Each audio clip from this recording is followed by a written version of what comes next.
Hey, how's it going? Today I'm talking about before you stop running because of pain, listen to this. This is Running to the Castle, a podcast for injury prone Run Disney runners on a journey to running magical miles. Join me, Dr. Allie, as I share the secrets I've gathered as a runner, doctor of physical therapy, and coach. You'll learn the exact ways I get my clients to the castle strong without feeling broken or held together with KT tape as they cross the finish line. In the past couple of days, I have had three separate conversations with runners in Stronger, Faster Finisher, one in my DMs, asking about their training. And basically, they all were very nervous that they were training too much and they were just going and doing too much because they had pain. One was knee pain, one was shin splints, and one was like IT band outer knee pain. So I guess two were knee pain. And with everything, so this, I will say, this is one thing that I really like doing. I feel kind of like a detective when I'm doing it. I don't know. It's taking in all of the different pieces and putting the puzzle together. My mind works so well with that. Like I was listening to a podcast that I listen to run my business, my coaching business, and the person on the podcast was saying like, "Well, what's your superpower?" And I was thinking, I don't really know what my superpower is. Maybe it's this. Because like I feel like that meme where it's just like all those different numbers going around that lady's head, right? Like this is what starts happening when somebody is telling me like, "Oh, I have this kind of pain," or "I can't get past this pace," or "I always, can't can't seem to, you know, have enough endurance to finish the half marathon, the 10 miler or what have you."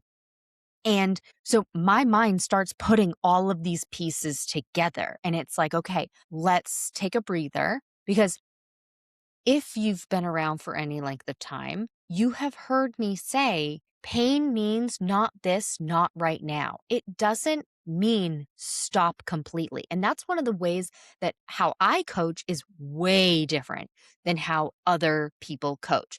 And it's to no fault of their own. That's no problem, right? Like eventually the person will get better, stronger, faster if they follow that coach's advice. I'm not saying that that advice is wrong. I know from my physical therapy background, I know how much load a muscle can take, a tendon can take, a ligament can take, a bone can take. Like I know that information. And so and I know that information based like with how much you're running, strength training and all of it put together.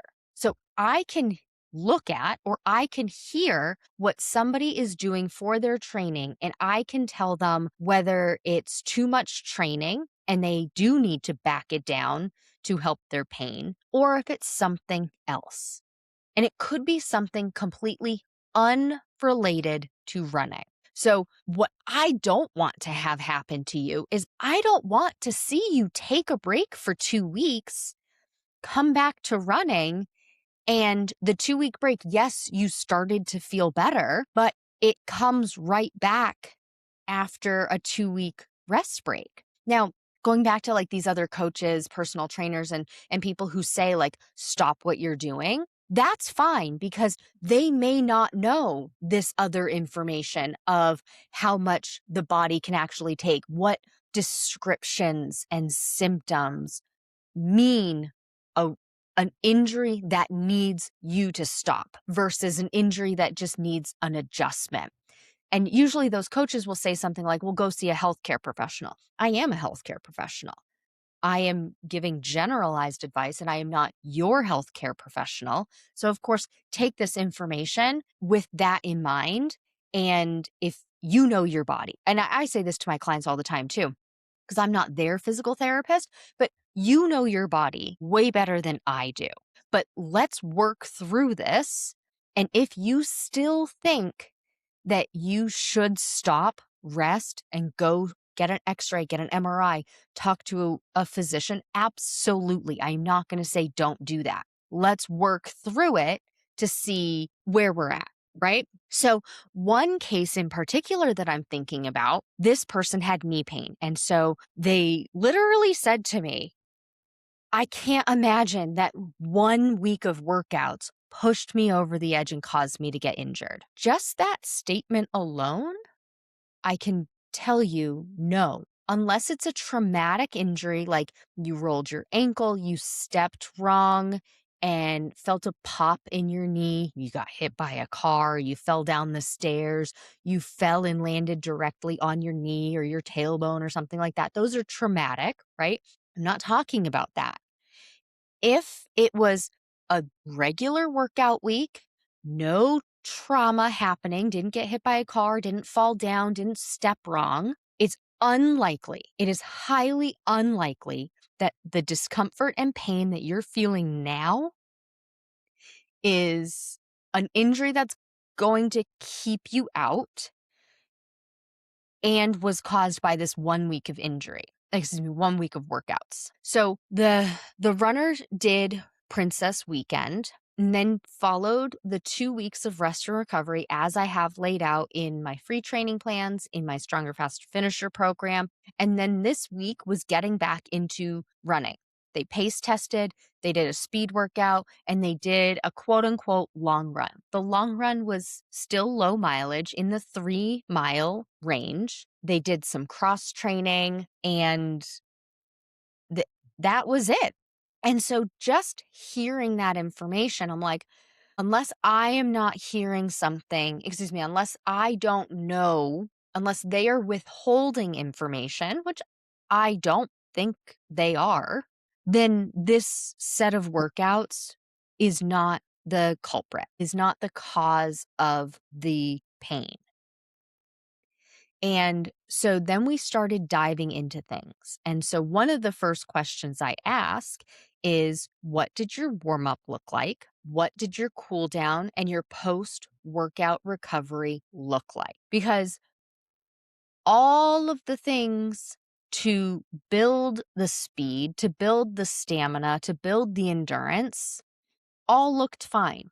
They didn't go beyond the 10% rule because they're trained up to a half marathon race distance. So after a 2 week rest and recovery with walking and 45-minute easy runs, 45-minute easy run for most runners is going to be between 2 and 3.5 miles for my slow category of runners, right? So that's essentially having just 1 week off from that distance of running, and then they're repeating it this week, essentially. Let's look at the pacing. Is the pacing significantly different? No, because they did pace tests. So these are new paces, but they aren't going from zero because, like I said, they are trained up to the half marathon race distance. They were doing speed workouts at somewhat close to these paces. Now, of course, they're faster now, but it's not like they went from just walking to now all of a sudden sprinting for 45 minutes. So I was like, something isn't adding up. What was the warm up? When does the pain come on? And what does the cool down and post workout recovery look like? So we learned a couple of things. Post workout recovery was next to none for most of these workouts. They admitted that typically they're just doing it on the long run or after the long run, not after the speed workouts, not after strength training, not after cross training. Oh, they also did strength training in the week as well. So the post-workout recovery for anybody that's new, that's 10 to 15 minutes of stretching all major muscle groups, foam rolling or massage gun or professional massage. And that's, if it's foam rolling or massage gun, it's between 5 and 15 minutes, all major muscle groups. If it's a professional massage, I recommend at least 60 minutes. You only need to do that once a week. And then also a heat or a cold source. So if you like a hot Epsom salt bath, if you like a cold bath, those are my two recommendations because being submerged in the water does get is more effective However, a moist hot pack can work or a cold pack can work as well. And all of those, the hot pack, the cold pack, those are 20 minutes at a time after every workout. And a hot Epsom salt bath is at least 20 minutes. And a cold bath, whether it be your whole body or just the body part that is in pain, that's 3 to 5 minutes. I do recommend this after all workouts, especially intense workouts, whether it's a long run, like long mileage, or a fast, intense workout. So I do recommend doing that. So if it's out of balance where the post workout recovery is lacking, stopping working out, stopping your running, stopping your speed workouts, stopping your long runs is not going to change your pain when you come back to it. Even if you take 2 weeks off, will you feel better after 2 weeks from a pain that's like this? Absolutely, you will, because your body will have done what the heat, the ice, the foam rolling, and the stretching were speeding up, right? Like those things stimulate your body to initiate or continue the healing process for any micro trauma that has happened, which when you're a runner, micro trauma is always happening when you're working out. It's natural to the muscles and the tendons. That is going to happen, but it's micro, it's super duper small. Most of the time, you don't notice anything. But that's why you feel things like stiffness and tightness after a long or an intense workout, like later in the day or the next day. And it's why you're a little bit sore from that intense workout because you have some of this micro tearing. But when you stretch after your workout, when you use ice, when you use heat, and when you get massage or use the foam roller or the massage gun, you are stimulating your body to fix whatever is going on there. So instead of your body having to catch up 24, 36 hours later, it starts doing it right away. So you're already like a day and a half ahead of the game, right? But with the way injury recovery happens, whether it be micro damage or some real damage, the body can, if it's going to heal itself, it does it in 10 to 14 days. So taking 2 weeks off, which your doctor will tell you, oh, just take 2 weeks off and come back and see me. That's what they're going to say because that's their tell. If it didn't get fixed in 2 weeks like it should, now it needs medical intervention. That's where that 2 week timeline comes in. So if you take 2 weeks off to rest, will you feel better? Yes. But if the cause of the problem isn't fixed, you're going to just keep going in this cycle and you're going to keep having this pain. So, yes, maybe when you go back to running, you aren't running as far in your long run because you think you ran too far and went beyond that 10% rule. So instead of 5 miles next week, you drop it down to 3 miles. But if you're not doing that post run recovery and that post workout recovery, and that's what the issue is, you're going to have this issue again. And so we start needing to look at these pieces. We also need to look at the pieces of what else is going on, right? Like what else happened this week? How was your sleep? How was your fueling? How was what you were eating and drinking throughout the week? Have you done something different in your activities just throughout the day? And with talking with this client, she moved. And now there are stairs that she's going up and down. Where she lived before, it was one story once she was in the home. So having to go up and down stairs all day, much different than staying on a single level, not going up and down. Are you wearing different shoes? Did you have to wear high heels because you went to a wedding that was 75 hours long and you don't usually wear high heels? Well, high heels are going to put stress and strain on your body and your muscles differently than if you are always in tennis shoes or flats. Right? Like I told this story a couple of weeks ago on the workshop that I did. And when I was in grad school, my capstone um My final research project was on Achilles tendinopathy, specifically non-insertional Achilles tendinopathy. So what that means is insertional means it where the Achilles tendon attaches to the heel bone. Non-insertional is above that. So anywhere above that, but it's typically at a very specific spot. It is very common in recreational runners and recreational runners in their 40s, specifically men more than women. So we had to do all of this research for this. And so when I was learning about Achilles problems and Achilles tendinopathy, I also came across a lot of Achilles ruptures, not because they're related, not always related, but because of the term Achilles when you're researching. When we were researching it, we were talking about this example that was a news clip where somebody was going out on the tennis court who normally doesn't play tennis. She was doing some kind of promotion for something, and she was all dressed up in the tennis gear. She was in the tennis shoes, she was in the tennis skirt, everything. And she was hitting some balls for the promotion and she ruptured her Achilles. And the people doing this news story were like, oh my God, like, I can't believe she ruptured her Achilles. Like, you'd think it would have been when she was in her high heels. Well, friend, it is not surprising to us in the physical therapy world that somebody who is normally in high heels and then goes into tennis shoes ruptured their Achilles, because the high heel keeps your heel elevated, so it actually shortens your calf and shortens your Achilles. When you go into flat tennis shoes, you then stretch out that Achilles and you stretch out that calf muscle.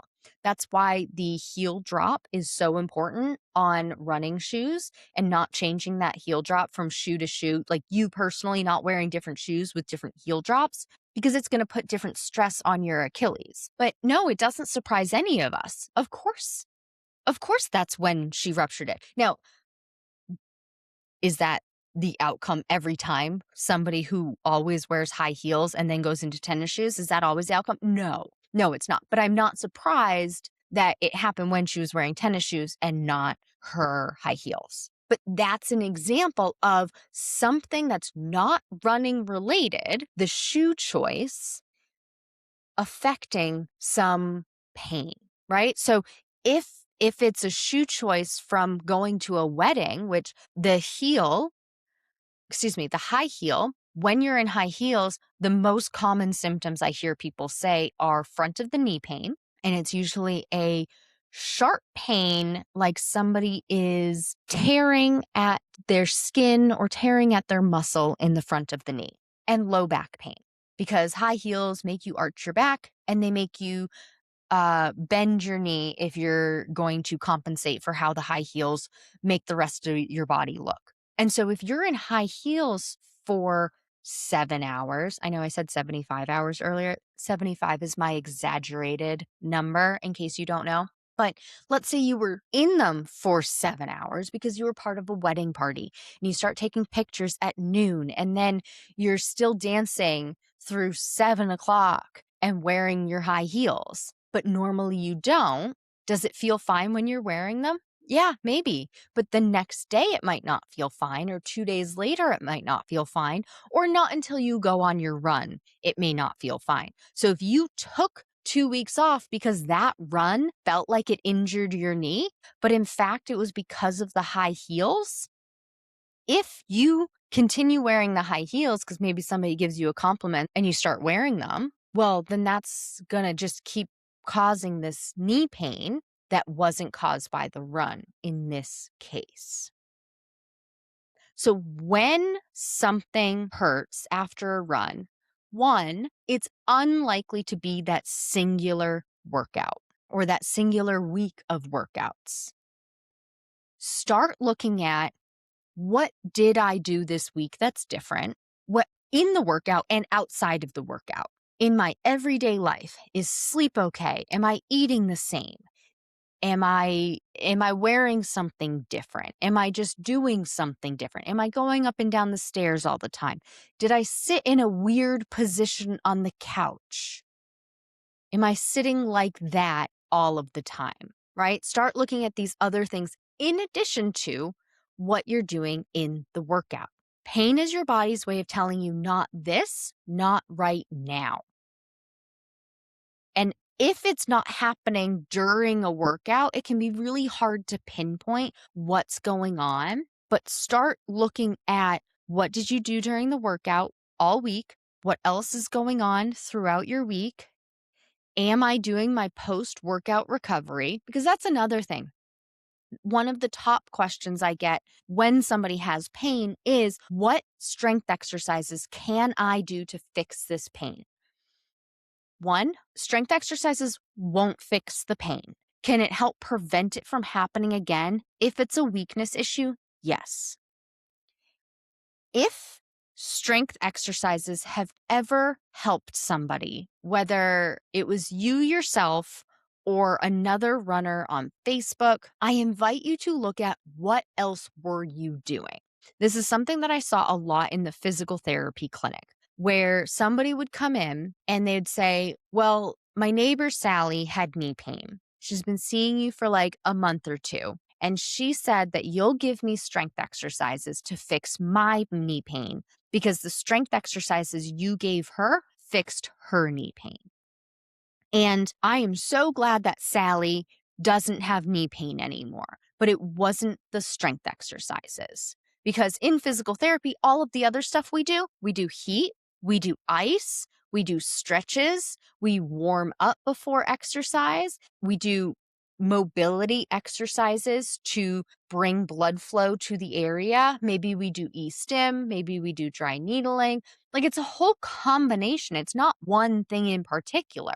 Now, is it a specific combination per person? Yes, absolutely. The kicker is we start off doing a bunch of these other things in the first 2 weeks to get things to calm down, the pain to go away, inflammation to go away, and things to overall feel better. And then at like the 10-day mark, then we start introducing a few exercises that are that the muscle needs so that it does get stronger and we can prevent this later. Well, friend, in that 10 to 14 day timeline, the body is naturally healing whatever micro tearing has happened. And it just so happens that at that same timeline, the person, Sally, started the strength exercises. So that's what Sally correlates as fixing the pain. But I promise you, that's not the case. It's a whole combination of things. Now, of course, yes, does movement help? Yes, because it brings blood flow to the area, and blood flow brings the good nutrients that help the healing process. If you don't have good blood flow, you don't have good healing. It's one of the biggest problems with smoking is when you smoke, you actually damage the ends of the blood vessels. They're called capillaries, or if you're in the UK, capillaries. Learned that from, there's a song. Gosh, I can't think of it right now. There's a song and it's very popular on Instagram and TikTok. God, anyway, she says capillaries. And I was like, what is that? It's, we say capillaries here in the US. Anyway, the capillaries are the end point of your blood vessel where it attaches to the other thing, where it attaches to your skin, where it attaches to your muscle, your tendon, your ligament, your what have you. When you're a smoker, those are damaged. And so you don't have as many connections from the blood vessel to that area. So that's why people who smoke, it takes longer for them to heal. It's one of the reasons. Anyway, you need good blood flow to heal. And so doing some movement like 3 squats, 5 squats, does that look like you're doing a strength exercise? Absolutely, because squats are a strength exercise, but in that dosage, it's more of a mobility exercise to get blood flow and movement. But the timeline is very specific. I would start those types of motions at 10 to 14 days, like this squat. I would wait because I know the healing process timeline, and I know that the body will have healed the micro trauma, helped with the inflammation, helped with the pain. And so I can start doing those types of exercises now and not cause more micro trauma to already torn muscles or tendons. If I started it on day 1 and kept going, well, the body might not be able to catch up and heal. We needed those 10 days of not doing it. And so I did start those squats at that timeline to make it line up with the natural healing process. And then Sally notices pain relief at the 10 to 14 day mark. That's when we started doing movements and exercises that to her looked like strength exercises. So she correlates that with what healed her. So I totally get where you're coming from when you want strength exercises. I also know that everybody and their mom will say, you have pain because you're weak. Okay, maybe. I don't know you. I don't know you. Maybe. But pain doesn't strength exercises don't get rid of that pain. Can it prevent it from happening in the future? Yes. And just overall support your body so that if it's a positional issue, you don't get into that position again, or if it's a control issue, like I see it a lot with shin splints, posterior shin splints, anterior shin splints, where it's a control issue of how the foot is landing. And so strength exercises will help that control issue. But strength exercises themselves do not heal those shin splints, just as an example, because that's the one that I'm thinking of there. Just like the strength exercises didn't heal Sally's knee pain. It just so happens that when those exercises were started, that was the timeline that it was okay to start them. And it was also the timeline where the pain really goes away if it's going to without medical management, more medical management, because by the time you're in physical therapy, that is considered medical management, right? So if you're having pain with a workout, stop, take a step back, not literally stop in the moment. I mean, you can, but start thinking to figure out, was it the workouts? Was it the accumulation of workouts? Was it all of these workouts together? Was it something else I'm doing? Is it something I'm not doing? And start figuring out that timeline. A lot of the time, it's a lack of post workout recovery because you're all really good at doing the stuff to build you up, doing the miles, doing the speed workouts. And we forget about the recovery stuff because it seems more like it's passive for running. Like we need to run to get better at running. Well, yes. And we need to support our body so that we can continue to run. So I invite you to look at these things the next time you start having pain.